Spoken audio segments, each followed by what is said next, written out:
Greetings and welcome to the Thirsty Mage, the virtual pub that exclusively plays games where you send demons and monsters to fight on your behalf.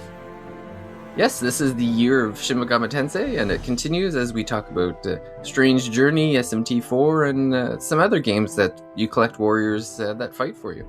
I'm your host, David Lloyd, and in this episode we have a trio of folks who have spent most of this year so far playing these demon and monster hunting collecting games. Starting with the man who convinced me to start playing a game that has distracted me from all of my responsibilities, Casey Gibson. Yes, yeah, it's funny. We were talking about that last week on Abed time, and little did I know David would log 20 hours nearly in a week from that point. I don't actually know how much time he's played, but I guess it's probably closer to. Actually, I would say probably closer to that number than it is further away. Yeah, it's definitely over 10. I don't know how close to 20. It was weird. Yeah, talk about it more in the episode, but it really had me, or it still does has me just encaptured. It's just incredible. Tickled his fancy. Yeah, just hitting some sweet notes, I guess, that my brain can't get enough of. So. And also joining us, fresh off of finishing a 40-hour monster catching classic, it's Paige Chamberlain. That's not fresh off of, that was an entire week ago. At this point, what's more fresh is my knowledge that both of you have brain damage. So yes, and that was before our injuries. Yeah.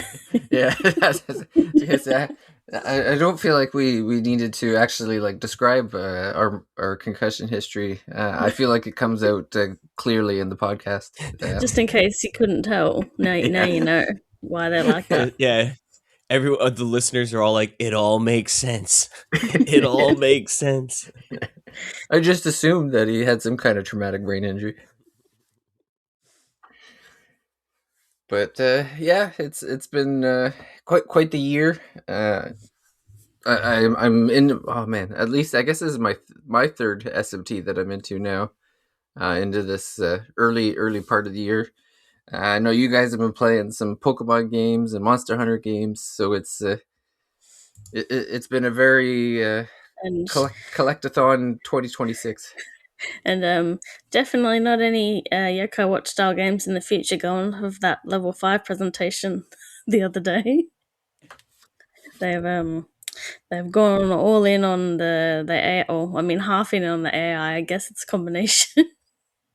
And it's been very funny just seeing all the, I guess the upset really, but the way people are dunking on them immediately after that presentation they did. It's actually sad, but. Have any of you even played Snack World? I was looking at it, I'm like, this is vaguely familiar, but... I think I might have picked it up when it was stupid cheap, because it's not my kind of game, but also because I know the localization on that was horrible. One of the main things you go into the game was in English. It was, I'm assuming it was true. That maybe multiple people were in on the joke now. But they referenced Kofifi, and that was the name of a place in the game in the English version.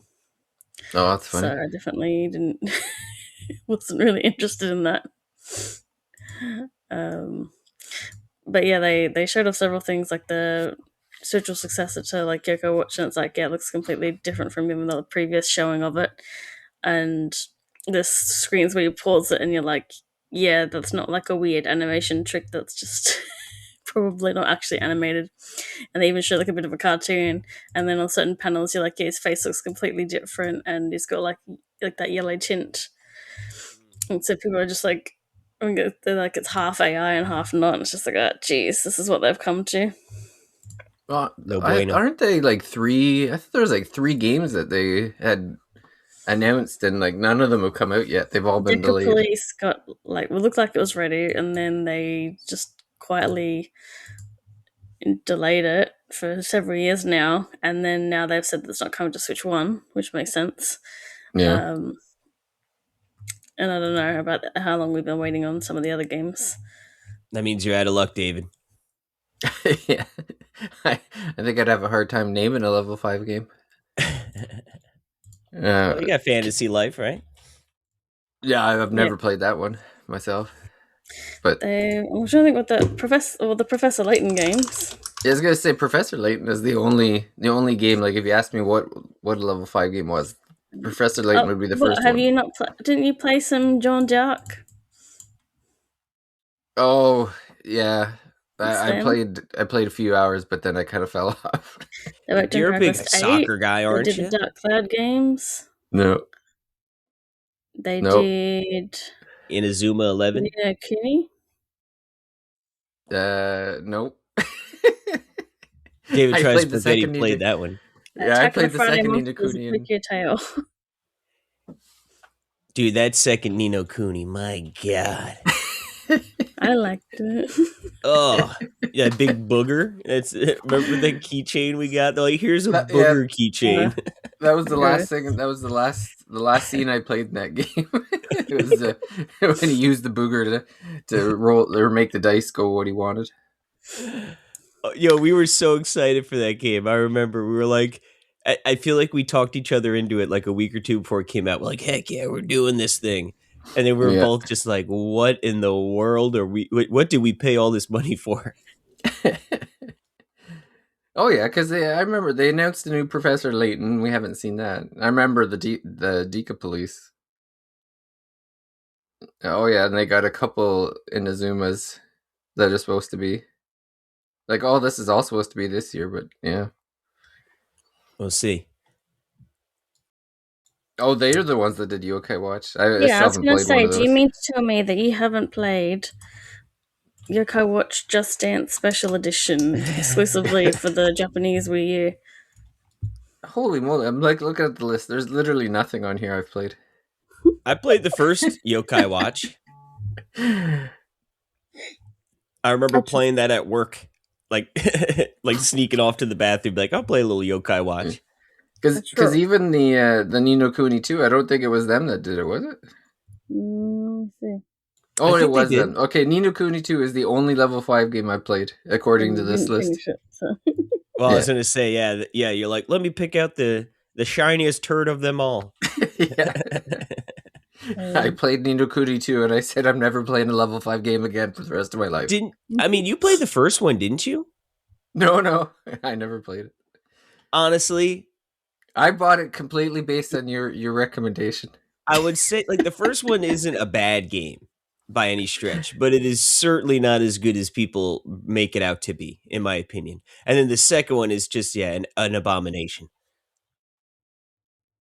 Yeah, there's literally not. That's the only game that level 5 has made that I've played. Yeah. Oh, and no, Jean d'Arc. Yeah. So I played a few hours of Jean d'Arc and a few hours of Ni no Kuni. So you're saying they're worth 5 hours of your time? Of all the games that they've made, I think the only game that I have interest in is Dragon Quest VIII. People do love that one. Yeah. You not played that one? I haven't played that one either. I had it. I had it on the 3DS, and for whatever reason, I never played it. Yeah, that was like the first proper like non-Pokemon JRPG I played and like finished. I have the PS2 disc. Yeah, no, I know people absolutely love that one, so it's definitely. But I do say like I felt like I didn't really know if I was actually enjoying it until I was 20 hours in, and then I was like, I think because that's just when I got some more story development or whatever. But then I was like, yep, this is great. I say so. You're saying it's a true and tried RPG then? Yeah. And then she enjoyed the next 100 hours after that. The next like 60 to 80 hours, yeah. The first 20% of the game, real mid, but after that I liked point, it so much. I even did the post game to get the true ending, and I like never do the post game. Yeah, I always find like whenever I roll the credits, I'm just like, all right, that's it. Like even with Pocopia, I was loving the absolute crap out of that game. It's probably my game of the year or close to it. And then I rolled the credits and I haven't touched it since. It's like a mental flip. Like once you see those credits rolls, it's like that's it. Yeah, I'm on to the next one. If it's not, if it wasn't part of the main story, then why is it worth doing now? Yeah, And a lot of time post game is like extra hard stuff too, and I'm like, I don't care. Or super bosses, and I'm like, I don't care. yeah. Or catching them all, like I just did with Pocopia. I finally completed the Pokédex. That's the first time I've ever done that either. Oh, bang. Yeah, I think one I of the did that few in post games. ZA. But Oh ZA yeah, was pretty easy. It was like, because there's only so many areas and they show you exactly which Pokemon are in there, It's like, I feel It'd like probably just getting be a them. handful of them that are hard to get, like the ones that only spawn in one spot. Yeah. I also, I don't know if it was cheating or not, but like, You saved. Alex got, he got so far out ahead of me in ZA. He's like, I need to do some trades to like finish my Pokedex. So like, I feel like we ended up trading a bunch of Pokemon that like might have been annoying to get, but I'd already got them by, halfway through the game. And then it was like, oh, okay.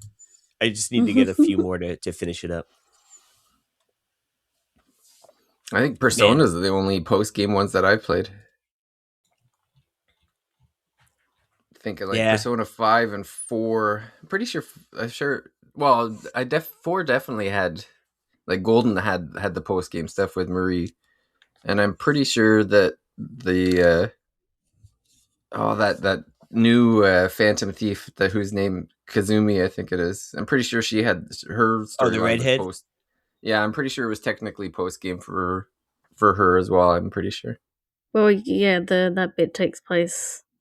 I think it takes place after you beat. It has to, yeah. Like you beat. It's really funny, Royal, because it's like, yeah, you beat where the original game ended, and then they're like, oh, something's kind of weird, something's kind of off, and then you go to a whole new bit.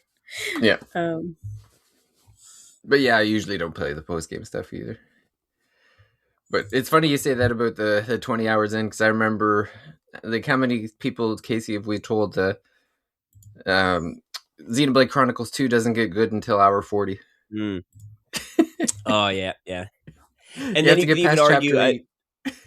I feel like I guess not. I shouldn't say doesn't get good, but like I feel like with Xenoblade X, Chronicles X, it's like once you get the skill, even just the like riding around in the ground skill is such a game changer, and it's like that doesn't happen till like 30 hours in or something crazy. I forget exactly how many. Speaking of post game, I wish Xenoblade Chronicles X didn't get any additional content with the Switch port.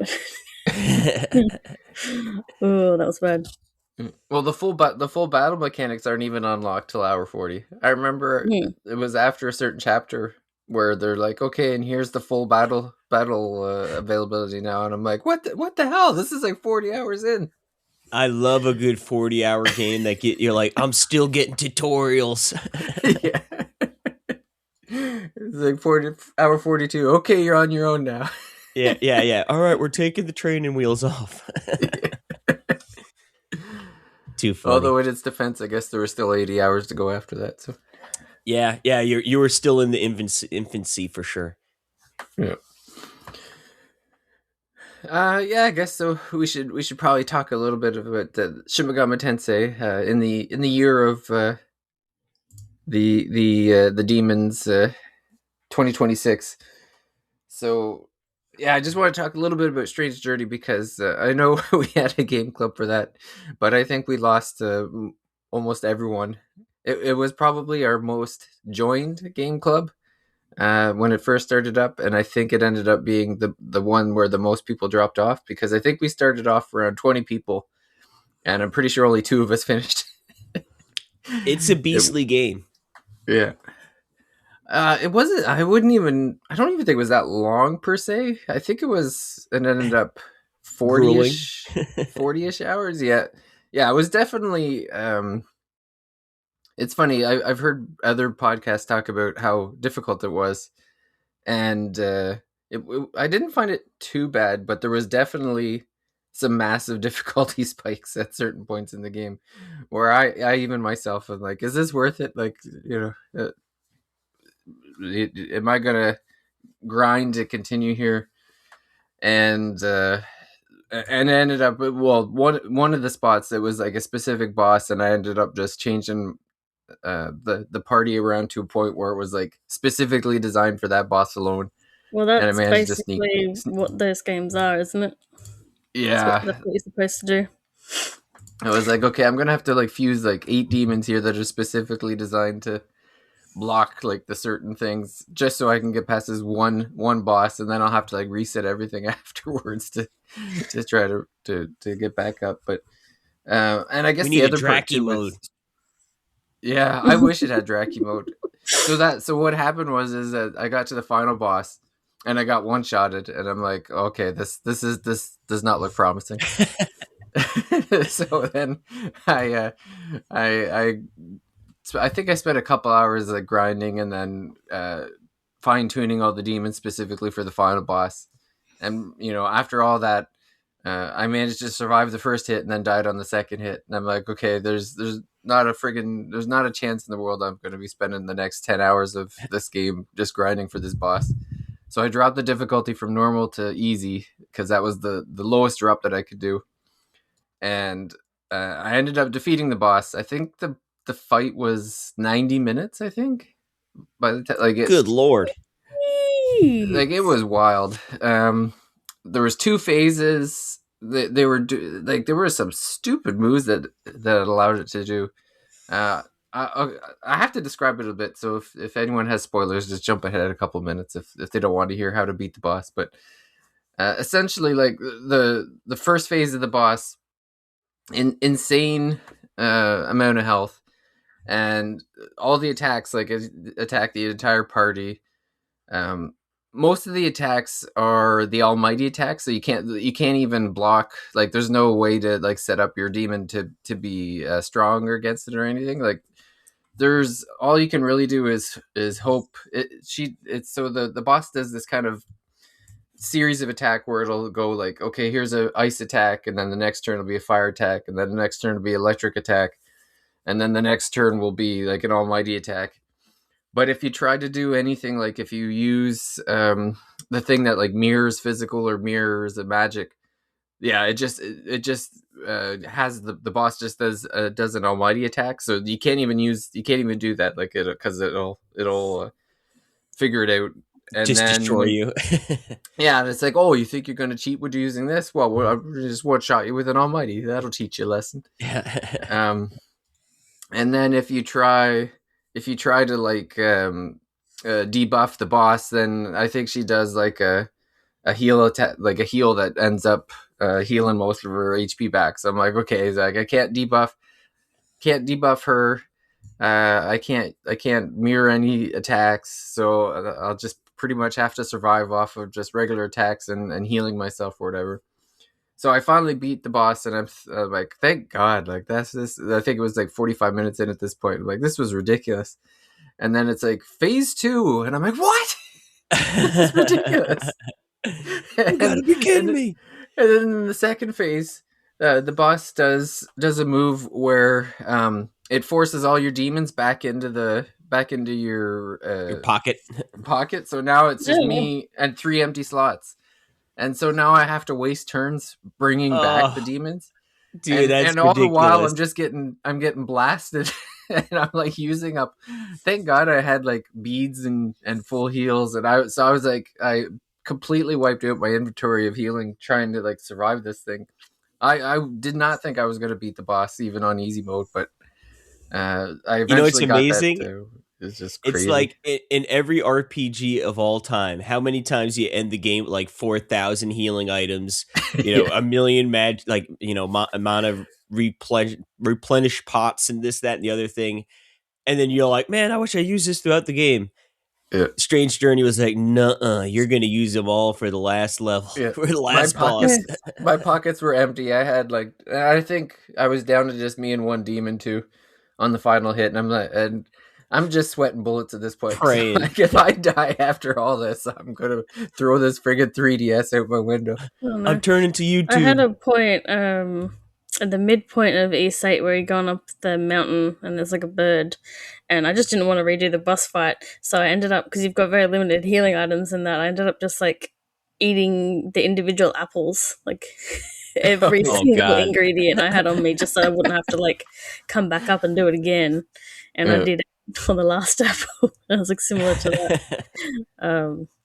Yeah, it's really funny the different mechanics they do in RPG bosses to screw you over, because there's some pretty. I think I vaguely mentioned them without spoiling them last podcast as well. Like I just keep getting reminded of Digimon Storytime Stranger, where there's one halfway through the boss fight. It's like, okay, you can't use items anymore, and then I was like, but that's how I heal. I don't have any Yeah. healing skills, so then I had to go back and change half my roster to have healing monsters so that everyone had heals on them.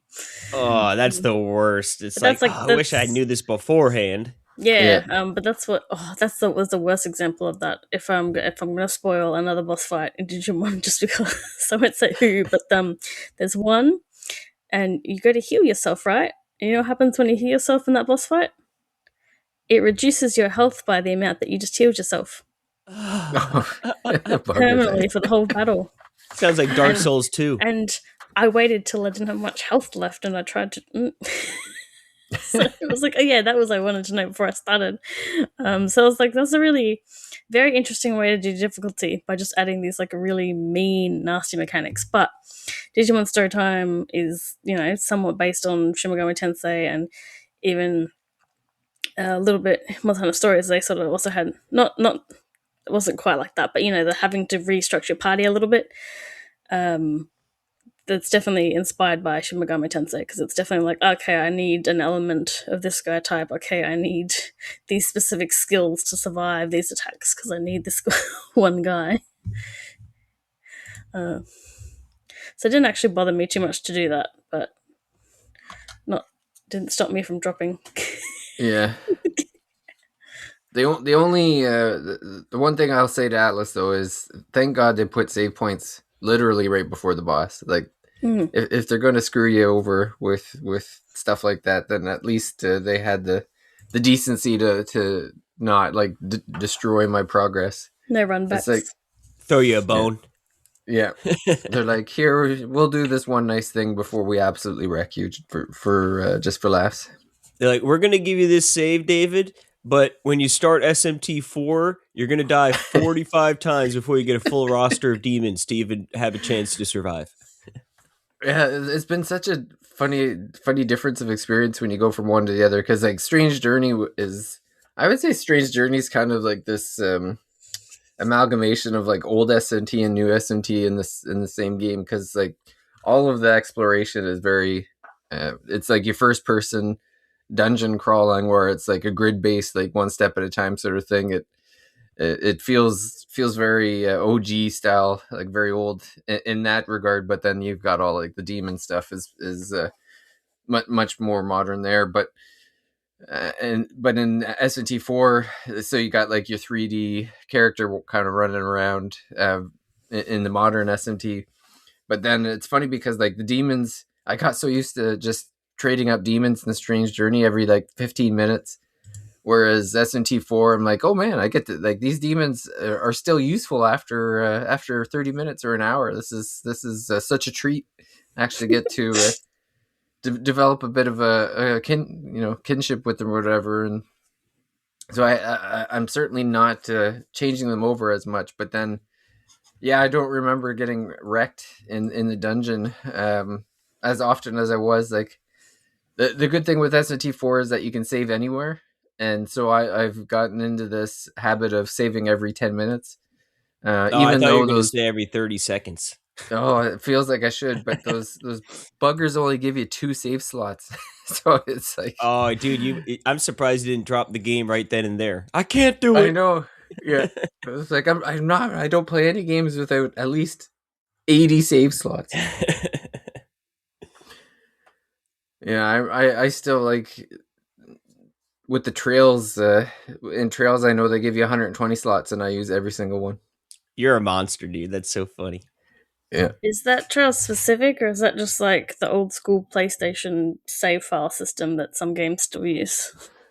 I don't know. Like, the trails was only on the PSP. Like, it wasn't on the PS2 or the PS3. Oh no, I guess Cold Steel ended up on PS3, but I know Trails itself is. But it's the save, like, pops up and it's like the rectangle and drop down, and you can like keep making new ones. because Oh no, it's it just is a all like unique one. one menu. So you just keep going. And then when you hit 120, it just flips you back to the beginning again.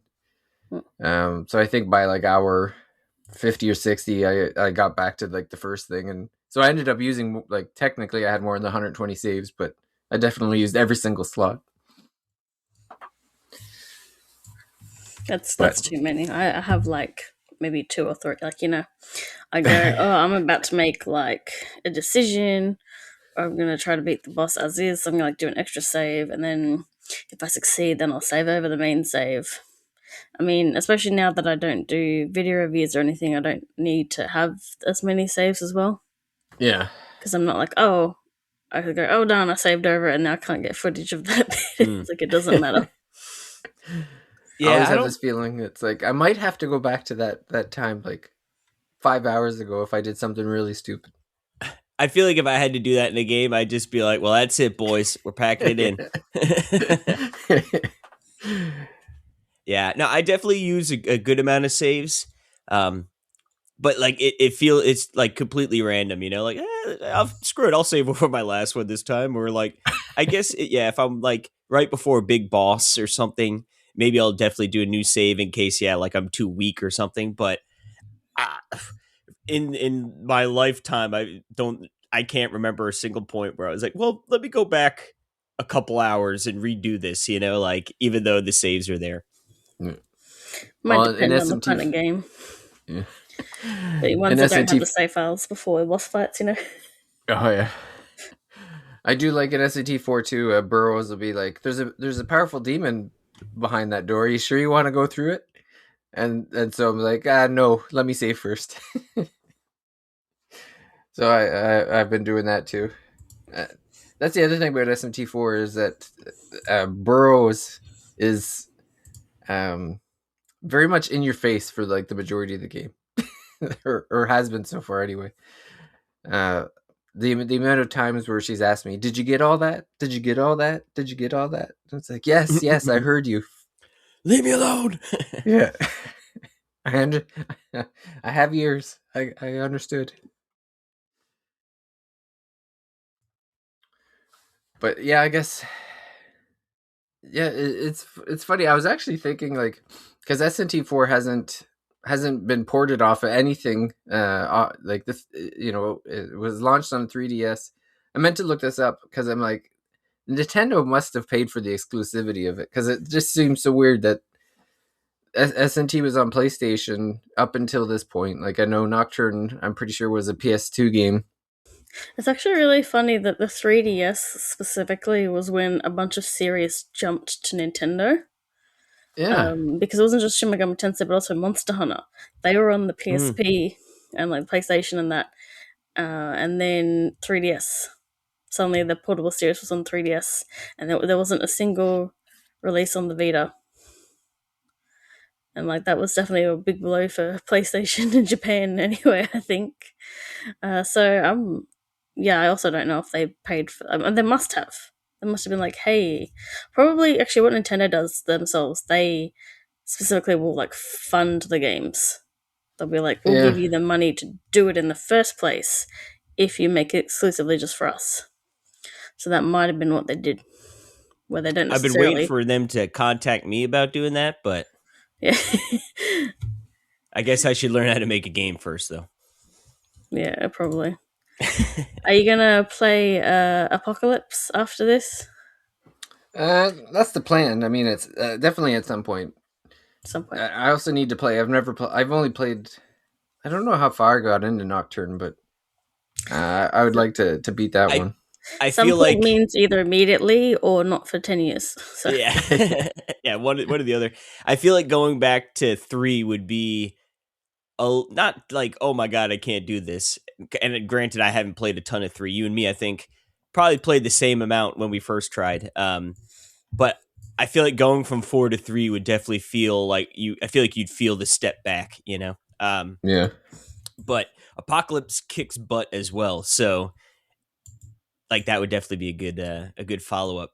But yeah, I don't know if it'd be like I don't know if it'd be more fun to just roll right into it and be like, okay, sort of be able to tell fresh the differences and similarities, or if it'd be like, let me take a little breather and come back to it. Yeah.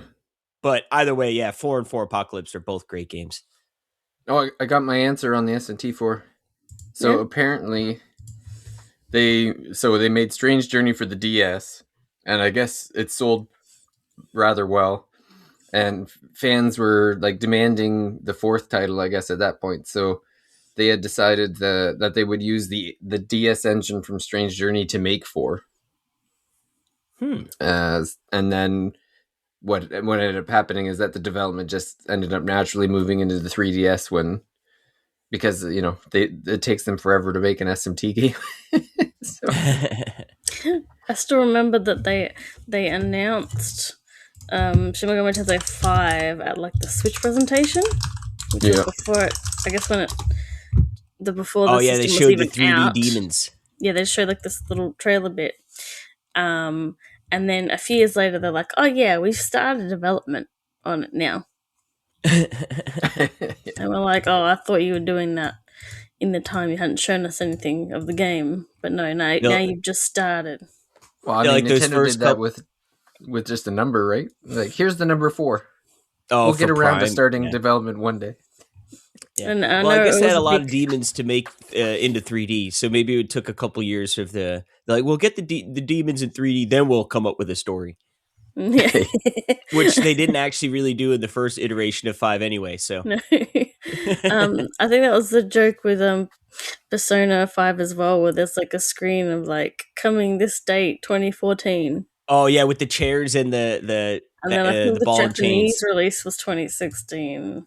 And then I think. No, I remember that because I'd be like, "Oh my god, it's coming next year!" Like, oh, and little did I know.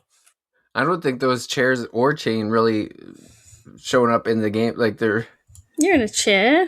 Your character's in a chair like the whole time, basically. Yeah, the whole game, just about. Yeah, I guess. But there was 4. But he was just in one chair, and there was 4 chairs in the picture, wasn't there?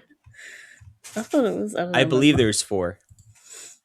Yeah, I think there was like 4 chairs. It was like a red background with 4 black chairs, and then a ball and chain on the ground. I guess. Yeah. 1, 2, 3, 4, 5. Yeah, I guess like sort of on topic. I don't know. Not exactly, but it's funny that we're now 10 years on from Persona 5, and we haven't even gotten. And I bet they haven't even started development yet. Oh man. Yeah, too busy wasting their time on Metaphor. There's a lot of games where people are like, "Oh yeah, that's going to be coming soon," because I've been working on it since CS. And like, what makes you think they started working on it the second they finished the last game? Yeah. That's a lot of confidence, man. I'm curious. I mean, get that from Atlas of all people. It's definitely a tall order to, have to follow up since 5 was so epic. But I also feel like I just hope they change it up a bit. Like, obviously it's different than 4, but I don't know. They just take that mold, of like your story mode and everything. Like, I want to see a shake up for 6. New director, so it's gonna feel different in some regards because the old director moved on to make that crappy Metaphor game. I love your hatred of that game. Yeah.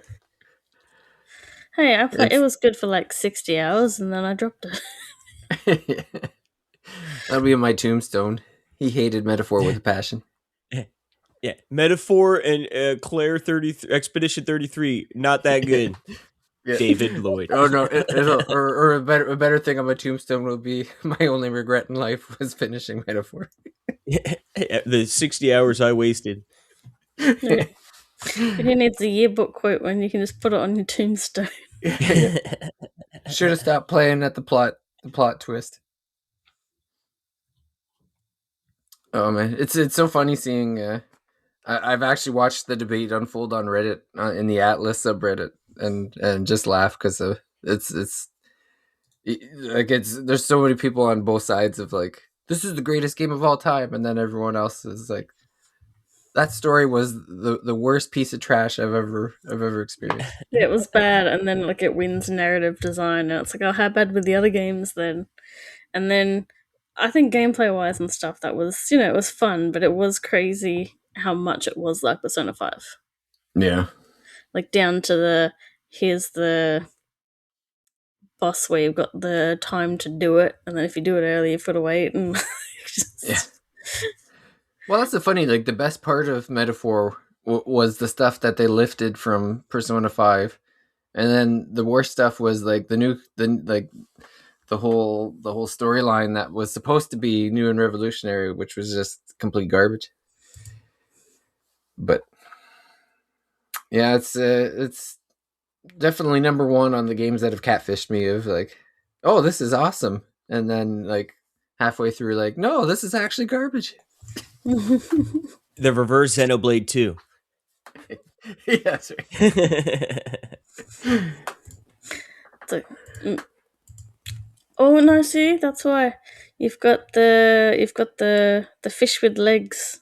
Because I'm thinking like the games of mermaids, where one half's the good half and one half's the bad half, and Metaphor's got the fish with legs. So it's just. I guess we'll have to. Well, it'll be the mermaid games. That'll be the new genre. Well, we've already started with the Mermaid's Curse for Paranormal Sight, so. Oh yeah. Well, that's a game I have to get to. Yeah. I know. I should have played it right away, but You should have. I was trying to think. So I know, like a few games where I could think of. They're definitely inspired by Shin Megami Tensei specifically. Like there's minor things in Monster Hunter Story series where the main thing, other than also being a monster collector, is the gene editing, which I said the wrong thing in the episode I talked about it. Like you don't copy it over, you actually transfer it over. I think it was just when they're blank on one side, maybe it is a copy. But that's you're just taking a gene. You're summoning these monsters this one you're hatching them just to specifically try and get the skill that you want so that you can give it to somebody else. So that's the similarity. Digimon Story Time Changer was definitely, I don't know how the other story games were like, if they had similarities to the monster mechanics in SMT, but that's also like I said, having to change my party around to beat a specific boss because I just have completely the wrong attack type and element, and then sometimes just needing specific skills and actually having to engage with mechanics and put on these certain things to adjust their stats because it actually matters. And the only other series that I sort of get reminded of SMT is the Atelier series a little bit, where you don't have monster collecting and stuff, but the alchemy system is similar to Demon Fusion, where again you're making these lower tier items to try and turn it into this better tier item that has the attributes you want. Yeah. So I don't know if you guys know any other series that you would say, maybe not are definitely, like obviously I think the monster ones we're talking about probably are directly inspired Atelier. I think that maybe more is a coincidence, perhaps. But if there's I don't know, is there any other series you think has similarities other than Pokemon? What's similar between Pokemon and SMT?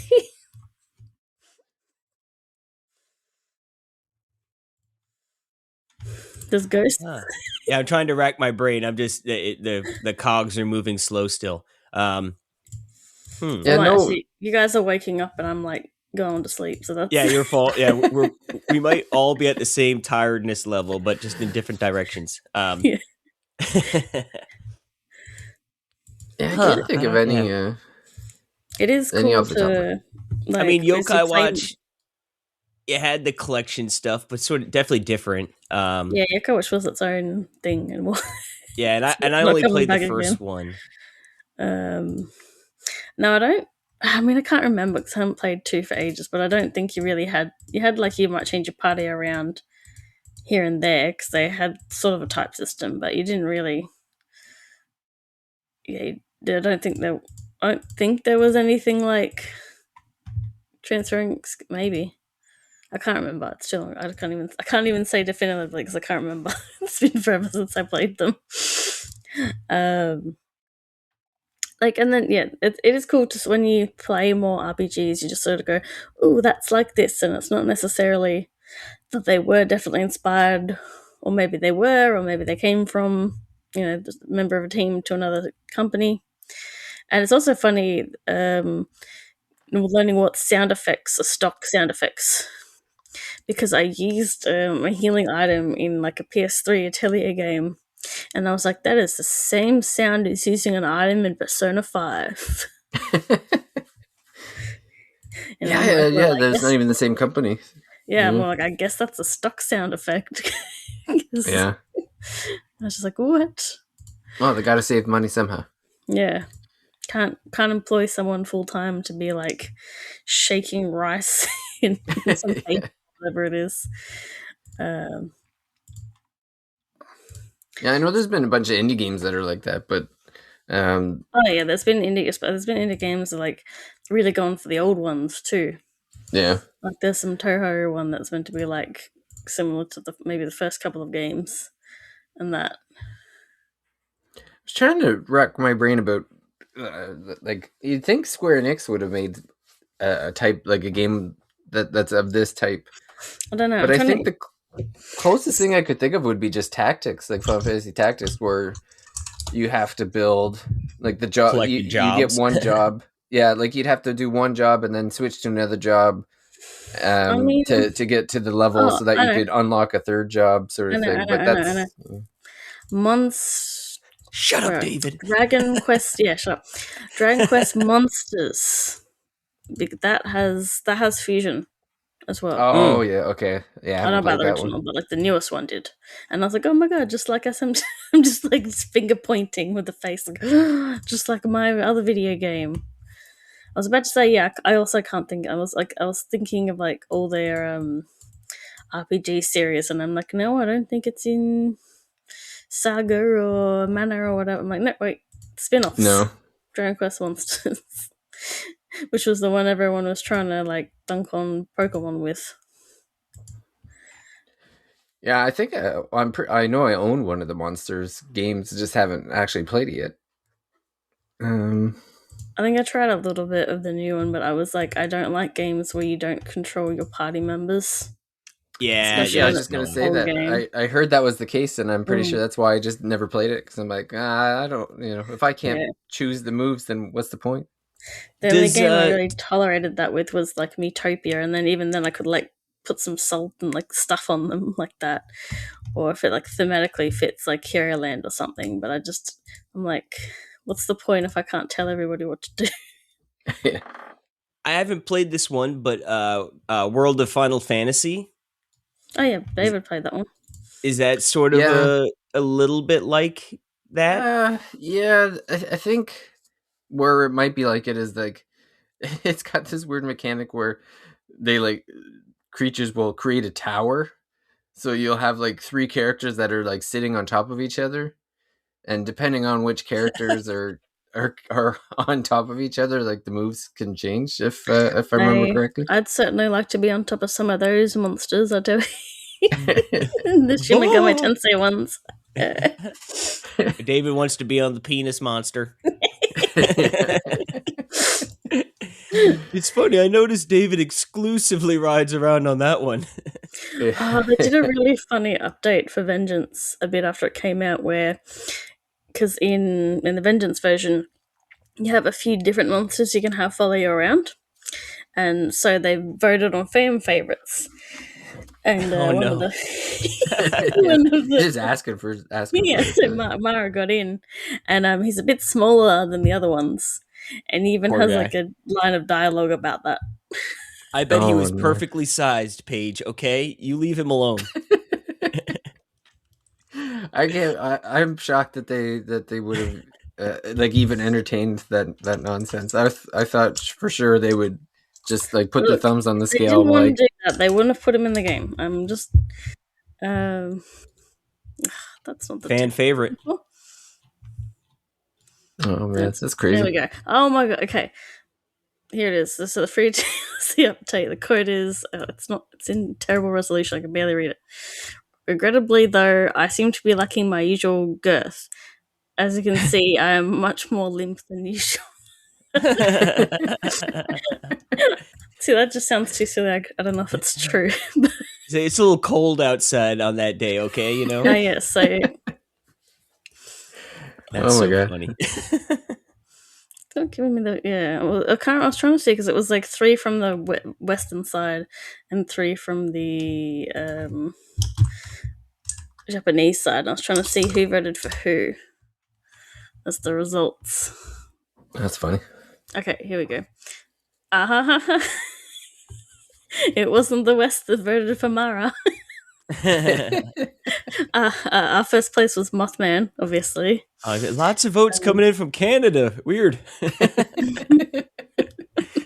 Then Eden, and then I don't know how to pronounce this one because it's like either Scottish or Irish, but the Fionn Mac Cumhale one. That was R. And then I guess the one Japan voted for was Mara, whatever the hell Barker one is called. Is that what it's called? Probably. And Cleopatra, I think. Oh. It's funny. Well, I guess like Pixie and Jack Frost were already available, so they probably weren't getting voted for because those are the. When I think of demons, those are like the first 2 demons that come to my mind. Well, I guess Sure. Mothman got extra popular because of his dialogue in Vengeance, where he's just got the constantly interchanging uppercase and lowercase letters, Oh yeah. and he's just swearing at you. I don't want the poll. I want which ones are actually in it, because the only one I can think of is the original Navigator, with that little fairy.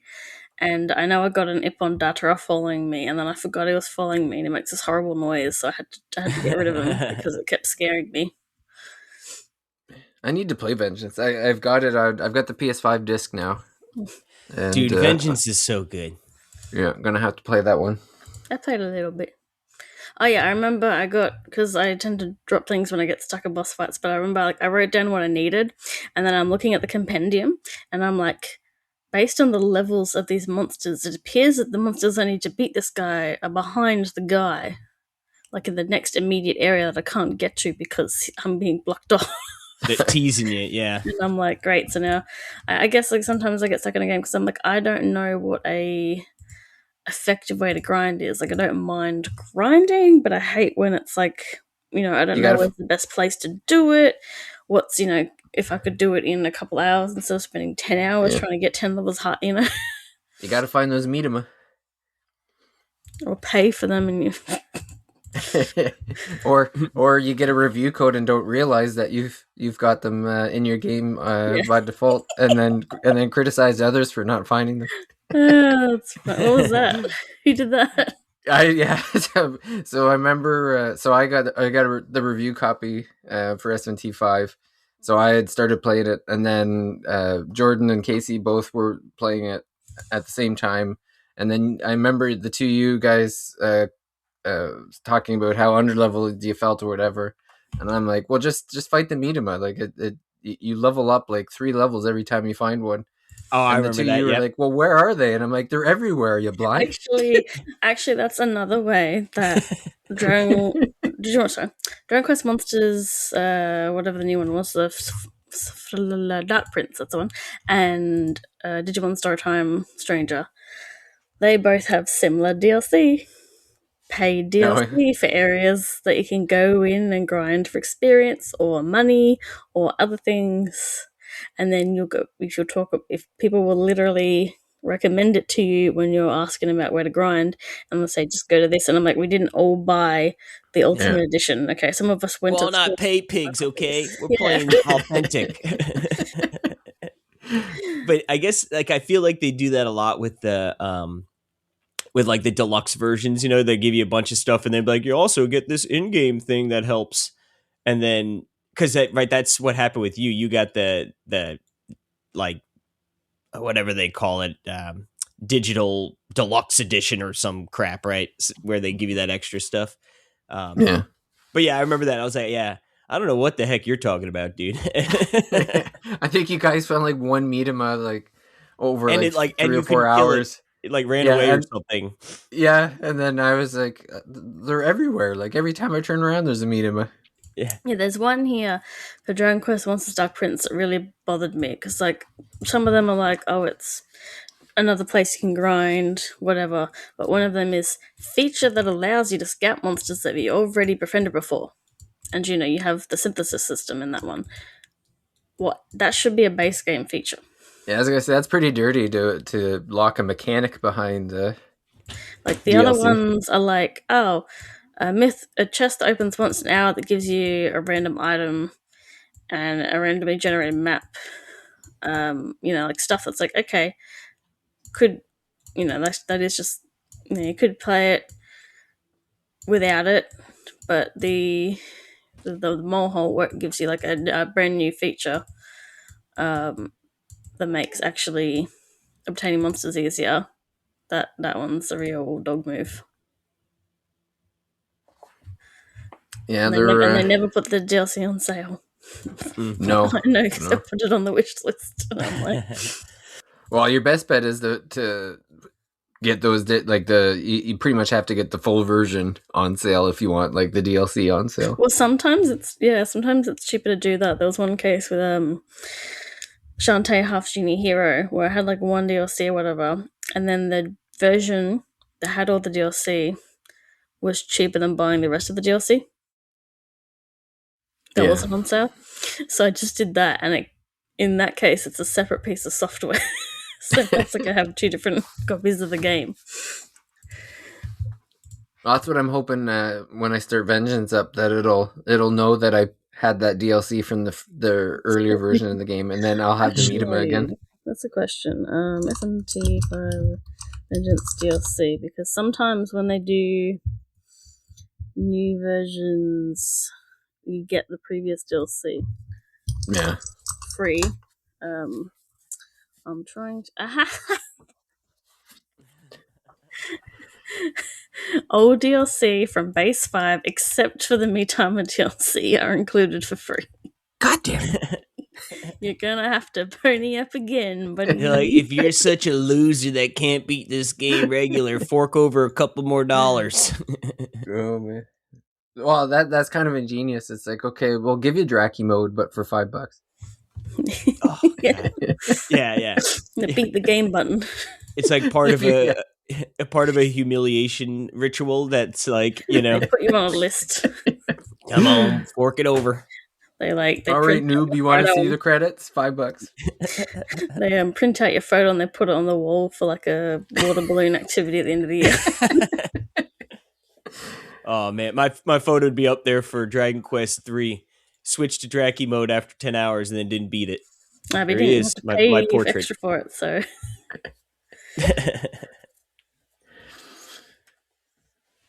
Well, I know I'm deep into SMT IV myself, and I know the 2 of you have each finished a game within a week or 2 ago.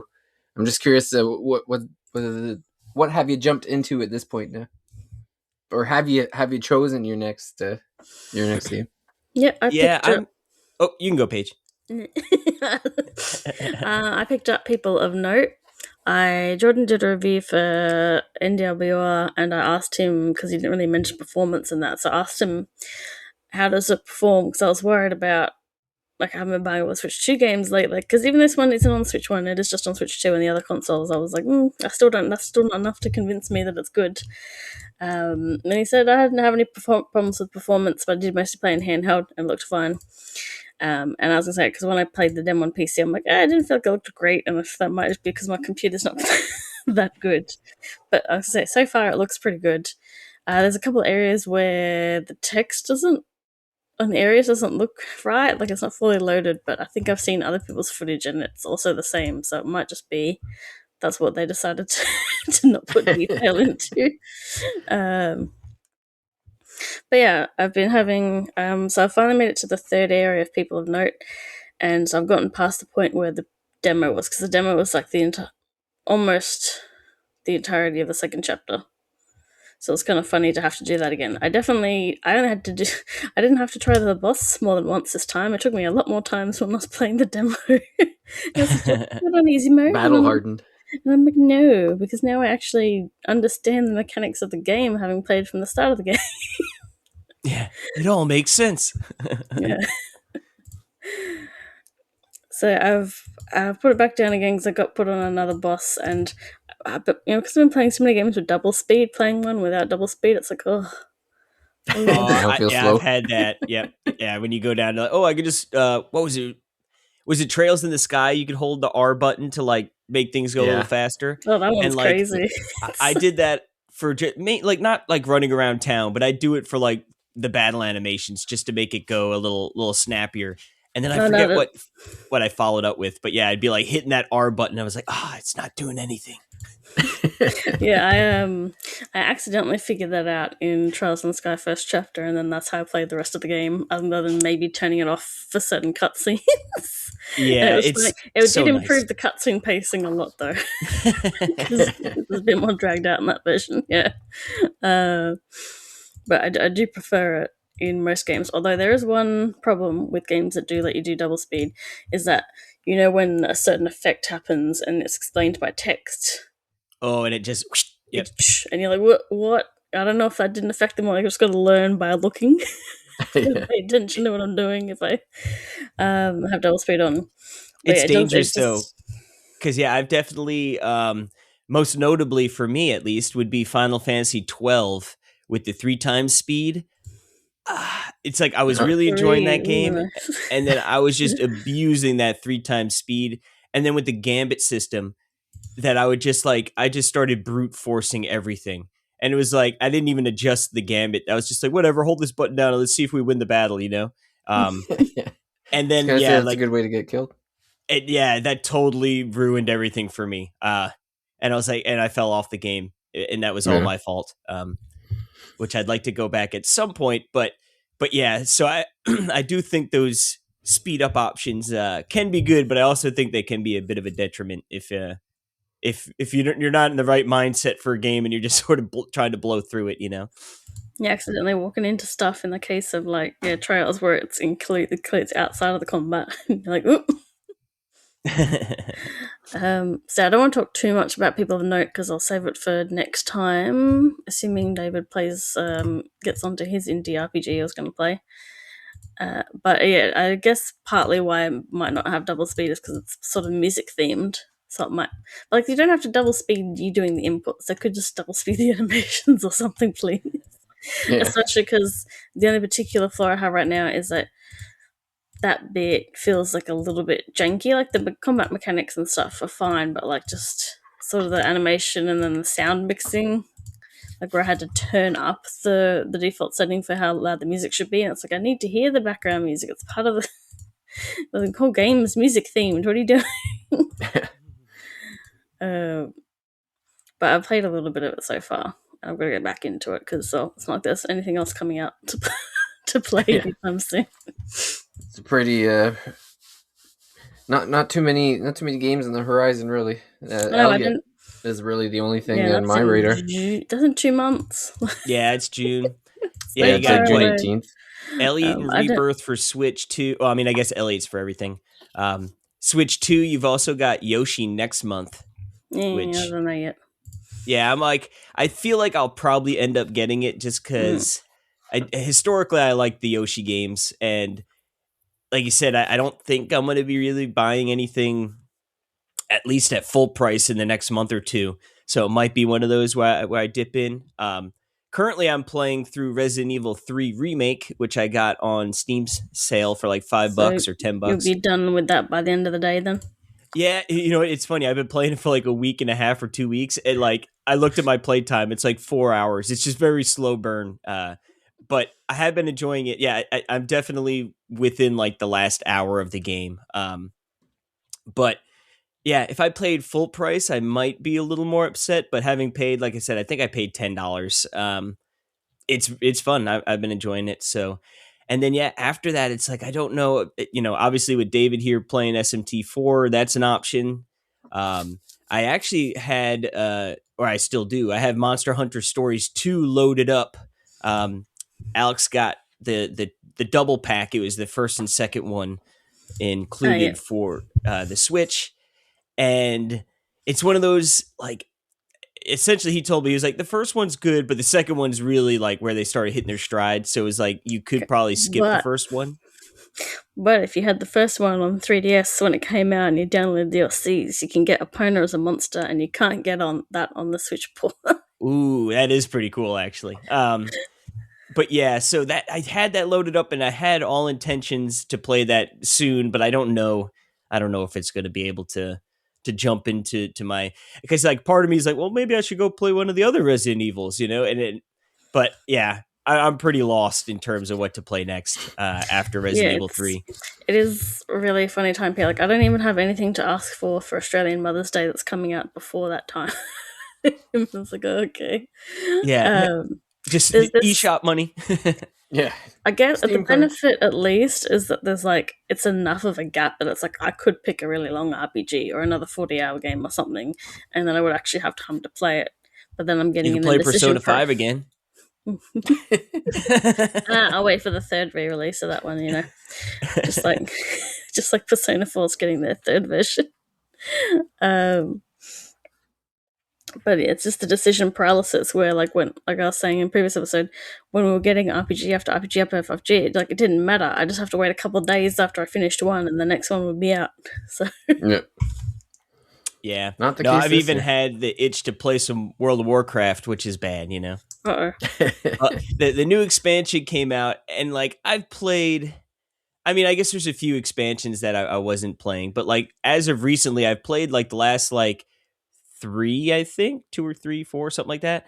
To varying degrees, but that's I know like I would probably play through the campaign and then just be over with it. And I'm like, I really don't want to spend $50 plus the $15 subscription to like play this game, like, So I've been holding off. Actually, Diablo 4, I guess the expansion, which I pre-ordered like a year ago, it feels like at this point when they announced the Paladin class.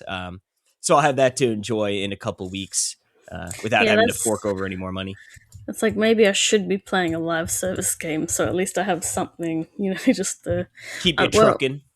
Well, I mean, I will have Tomodachi Life very soon, and that's like that'll be once after the first week. It'll be just play a little bit every day kind of game. So at least I've done something in a day. If I'm too tired. You could play the new Dissidia on mobile. You're so funny. You're so funny, David. You want to tell us about the concussion you had that one time? That one time? What are you talking about? That guy's had at least 10. Yeah. That is true. I have had at least 10. What? But it still hasn't.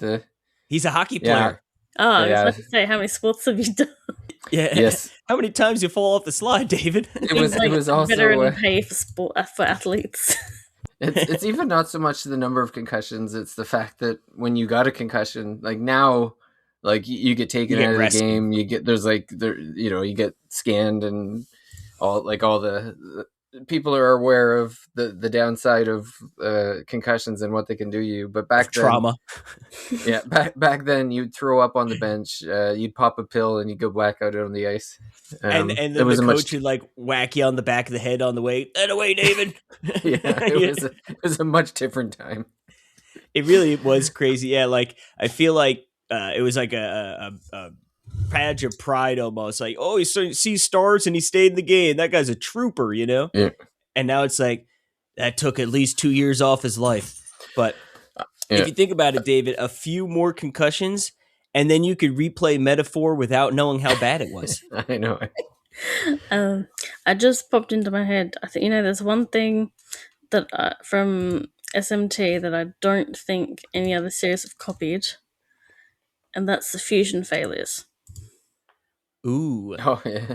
I always like that, and then you get a new random one. I love I love literally my first time playing Persona 5, which was my first time playing anything from SMT. I got like a failure, and I was like, what the? Yeah. And it happened, I think, maybe in one other game where it was the first time. So I've gotten disappointed when I start a game and it doesn't happen my first time, and I'm like, oh.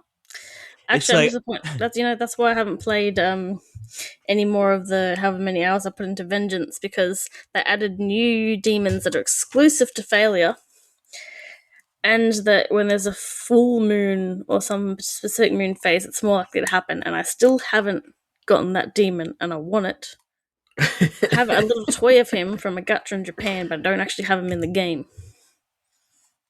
It's Makes just a it big sad. tease bueno. they got. Yeah. Well, I guess on that note, it's probably a good spot to wrap up our SMT episode for this week.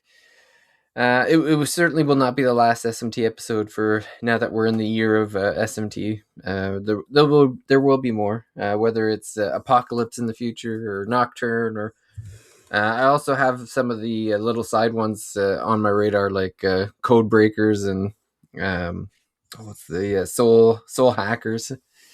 So we'll see how those go, but yeah, I guess I want to thank both Paige and Casey for joining us. It's been a long time since we've had more than 2 people on the episode, so it's good. That's because Casey's a two-timer. And like Paige said, I think this might be the first time we all recorded on the same calendar day, which is pretty cool. Woo. Our new insane morning schedule, it has some positives. Yep. So now I will go back to sleep and get up around noon or so. I wish. I gotta go clean the kitchen. Yeah, you got to watch your kid. I just got to tell mine to shut the hell up. Yeah. I wish mine. Why don't you go play some video games? Okay, Dad. Yeah. Keep it down. Yeah. That Here's better a not be wireless headset, Fortnite. kid. Well, I guess with that, I want to thank everyone for supporting us and for listening, and we'll see everyone out at the next Thirsty Mage. Bye for now. Bye. Adios.